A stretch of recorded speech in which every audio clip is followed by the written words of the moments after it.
बहुत समय पहले की बात है। एक छोटे से गांव में दो भाई रहते थे, मोहन और धर्मदास। उनके माता पिता की अचानक मृत्यु हो गई, जिससे परिवार की संपत्ति का बंटवारा हो गया। मोहन एक ईमानदार और मेहनती किसान था, जो अपनी जमीन पर काम करके दिन रात मेहनत करता था। धर्मदास, मोहन का बड़ा भाई, बिल्कुल इसके विपरीत था। वह बेहद लालची और चालाक था, जो हमेशा मोहन को किसी न किसी तरीके से ठगने की योजना बनाता रहता। धर्मदास की सोच में हमेशा यही रहता कि वह अपने छोटे भाई की संपत्ति पर कब्जा कर ले। एक दिन धर्मदास ने मोहन को अपने घर बुलाने का सोचा। उसे लगा कि यही सही मौका है अपने भाई को अपने जाल में फंसाने का। मोहन खुशी खुशी अपने बड़े भाई के घर पहुंच गया। बड़े भैया, आपने मुझे बुलाया? हाँ मोहन, तुम्हारी जमीन तो बहुत अच्छी है। क्यों ना तुम मुझसे कर्ज लेकर उसमें फसल उगाओ। आपका बहुत बहुत धन्यवाद भैया, लेकिन मैं इतने में ही खुश हूँ। मोहन, मैं तेरे भले के लिए ही कह रहा हूँ। मैं जानता हूँ भैया, लेकिन मुझे नहीं चाहिए। अच्छा ठीक है, मैं चलता हूँ। तू कुछ भी कर ले मोहन, मैं तेरी जमीन छीन के ही रहूंगा। क्या आप भी? किसी की जमीन छीनना अच्छी बात नहीं है। तुम क्या जानो मोहन की जमीन कितनी उपजाऊ है। मेरी जमीन से तो दुगनी फसल होती है वहां। ये जमीन मुझे मिलनी ही चाहिए। लेकिन इतना लालच ठीक नहीं रहता जी। भगवान ने हमें जितना दिया है उसमें खुश रहना चाहिए। खुश रहना चाहिए? और वो मोहन, वो क्या अकेले सारी अच्छी जमीन का मालिक बने बैठेगा? मेरा क्या होगा? किसी का हक छीनकर सुख नहीं मिलता जी, ये गलत है। सही गलत की बातें छोड़ो। मोहन को किसी भी तरह मजबूर करना पड़े मैं करूंगा। उसे कर्ज लेना ही होगा और फिर उसकी जमीन मेरी हो जाएगी। ये पाप है, इसका अंजाम अच्छा नहीं होगा। दुनिया में कोई पाप पुण्य नहीं होता, बस ताकत होती है। अब देखना, वो जमीन मेरी होकर ही रहेगी।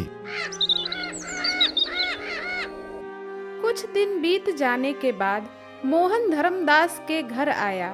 भैया, ओ भैया, कहाँ हो? आओ मोहन, आओ। क्या बात है? मैं जरा किसी काम से शहर जा रहा हूँ 6 महीने के लिए। तब तक आप ही मेरी खेती को देख लेना। लेकिन मेरे को क्या करना है? हाँ, मैं कागज लेकर आया हूँ। वहां रहता तो कहीं चोरी ना हो जाए, इसलिए मैं आपको दे देता हूँ। मैं जिस पल का इंतजार कर रहा था, आखिर वो पल आ ही गया। अब तेरी जमीन को मैं ले लूंगा। कोई बात नहीं छोटे, तब तक मैं इस जमीन पर फसल उगाऊंगा और जब तू वापस आएगा तो मैं तुझे दे दूंगा। अरे भाग्यवान, ये कागज अच्छे से संभाल कर रख दो। आखिर मैं उसकी जमीन ले ही लूंगा। लेकिन ये गलत है स्वामी, ऐसा नहीं करना चाहिए। क्या गलत क्या सही तू मुझे मत सिखा। मैं जो कर रहा हूं ये हमारे भले के लिए है। लालच अच्छी चीज नहीं होती जी। ज्यादा ज्ञान मत बांट। मैंने कहा ना, रख दे ये कागज। जल्द ही ये जमीन हमारी होगी। 6 महीने बाद मोहन शहर से लौट आया। अरे भाभी माँ, आप इधर कैसे आना हुआ? मैं पानी लेने आई थी यहाँ पर। बड़े भैया ठीक तो है ना? हाँ ठीक है, लेकिन सुनो, तुम्हारी जमीन के जो कागज तुमने उन्हें दिए थे वो अलमारी के अंदर एक पेटी में रखे हैं। हो सके तो तुम्हारे भैया तुम्हें देने से इनकार कर दें। नहीं भाभी माँ, भैया ऐसा नहीं करेंगे। ऐसा ही करेंगे मोहन, तुम उनके इरादे नहीं जानते। ठीक है, तब मैं उनसे खुद मांग लूंगा। लेकिन सुनो, तुम उन्हें ये मत बताना कि मैंने तुम्हें बताया है कि कागज अलमारी के अंदर पेटी में रखे हैं, नहीं तो मेरी खैर नहीं। ठीक है भाभी माँ, मैं समझ गया। भैया, ओ भैया, कहाँ हो? अरे छोटे, तू आ गया? हाँ भैया, मैं आ गया। सारा काम निपटा कर आया हूँ। लाओ, मुझे अब मेरी जमीन के कागज दे दो। अरे छोटे, जमीन के कागज नहीं मिल रहे हैं। 3 महीने पहले मेरे घर से तेरे कागज चोरी हो गए। क्या? ऐसा मत कहो भैया। मैं झूठ नहीं बोल रहा छोटे। भला मैं अपने छोटे भाई से झूठ बोलकर पाप थोड़ी कमाऊंगा। लेकिन भैया, आप तो झूठ ही बोल रहे हो। ये तू मुझ पर झूठा इल्जाम मत लगा। मैं इल्जाम नहीं लगा रहा। आपने वो अलमारी के अंदर एक पेटी में रखा है। तू इतने यकीन के साथ कह सकता है? हाँ भैया, क्योंकि मेरे पास दिव्य दृष्टि है। मैं कहीं भी बैठे बैठे देख सकता हूँ। लाओ, मुझे दो। ठीक है, दे रहा हूँ। फिर धर्मदास मोहन को उसके जमीन के कागज दे देता है। तुझे तो मैं किसी दिन बताऊंगा।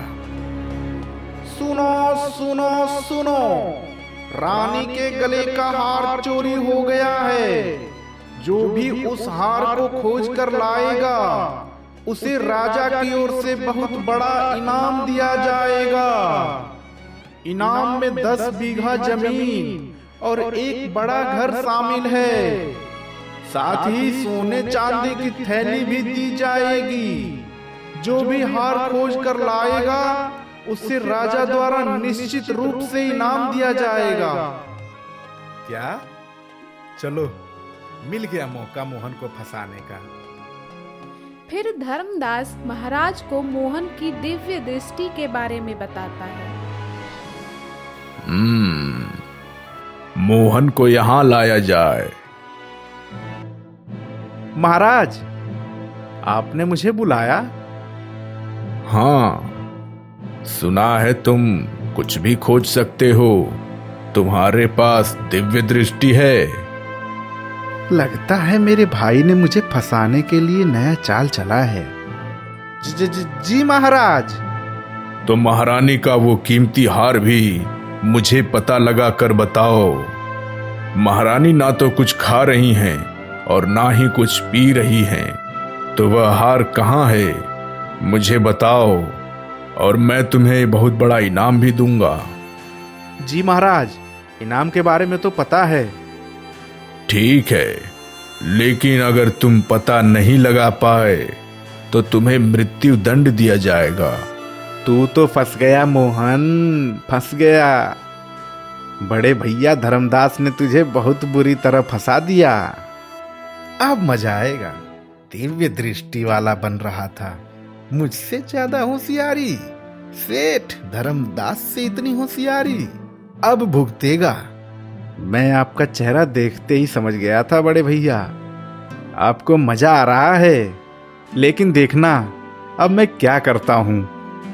महाराज, मैं उस हार को खोज सकता हूं, लेकिन इसके लिए मुझे गांव के बाहर जंगल के पास एक तंबू लगाना होगा।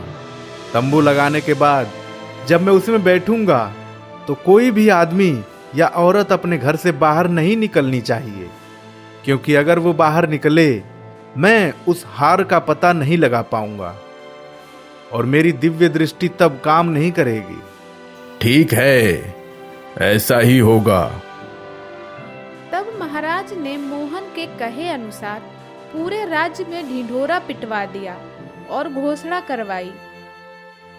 सुनो सुनो सुनो, कोई भी व्यक्ति आज रात को अपने घर से बाहर नहीं निकलेगा, क्योंकि हमारे यहाँ दिव्य दृष्टि वाले मोहन उस चोर को अपने दिव्य दृष्टि से देखेंगे और बताएंगे कि वह कौन है।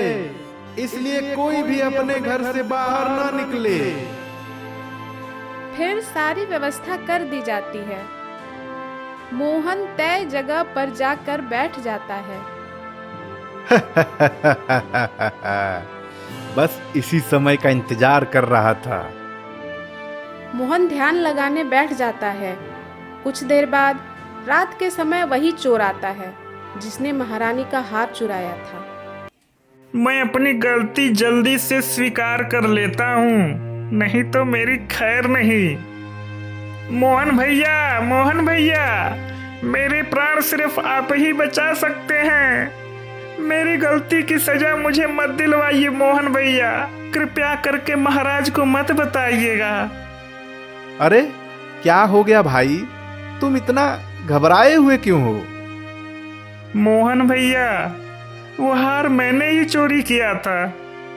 अरे तो ये मुझे पहले से ही पता था कि तुमने ही चुराया है। मोहन भैया, अगर आपने महाराज को बता दिया कि चोरी मैंने की है तो वो मुझे फांसी की सजा दे देंगे। मुझे बचा लीजिए मोहन भैया। ठीक है ठीक है, पहले ये बताओ कि तुमने हार कहाँ छुपाया है। मैं सब बता दूंगा मोहन भैया, लेकिन वादा कीजिए आप मेरे बारे में महाराज को नहीं बताएंगे। पहले बताओ। मैंने वह हार बगीचे में एक पेड़ के पीछे छुपाया है। देख लो, सही बता रहे हो ना, वरना मैं खुद तुम्हें महाराज के सामने पेश कर दूंगा और तुम्हें फांसी दिलवा दूंगा। नहीं मोहन भैया, मैं झूठ नहीं बोल रहा, मैंने सच में उसे पेड़ के पीछे ही छुपाया है। ठीक है, तो अब जाओ। अगली सुबह महाराज अपने सैनिकों के साथ उस पेड़ के पीछे देखते हैं जहां मोहन ने बताया था। उन्हें वहां सच में महारानी का चुराया हुआ हार मिल जाता है। महाराज बहुत प्रसन्न होते हैं और अपने वचन के अनुसार मोहन को 10 बीघा जमीन और सोने की मोहरें इनाम में दे देते हैं।